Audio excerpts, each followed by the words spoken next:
Markers in Descript are a way to internally organize and bookmark your Descript project. They also automatically become chapters in YouTube when you publish directly to YouTube from Descript.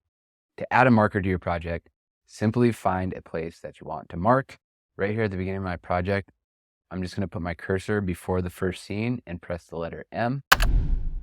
And you can now see that I have this marker highlighted in blue, and that's for me to type in whatever I want to call it. I'm just going to call it intro. And then I'm going to come down somewhere else, like let's say right here. I'm going to add a space just for internal organization purposes. I'm going to add one more line just to create a gap between the two paragraphs. And then I can come to these three dots. I can say add marker, or I'm going to show you one other way. You can right click, hit insert and marker. Or a fourth way is to hit the pound key, hashtag. So all four ways can create a marker in Descript. And then this one, I'm just going to call tip number 1.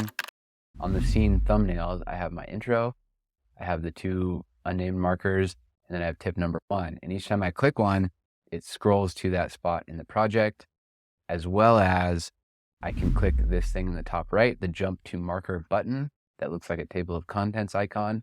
I click it, and each of my markers are buttons where I can click it and it'll scroll to that spot. And the last thing I'll show you is that when you publish these to YouTube, when you publish this video to YouTube with these markers, these become chapters in your YouTube video.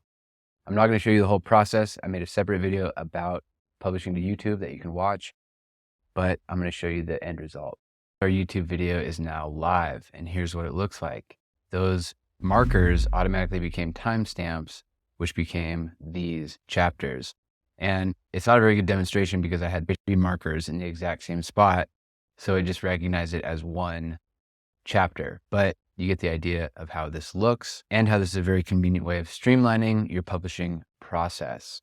If you like this, give it a thumbs up.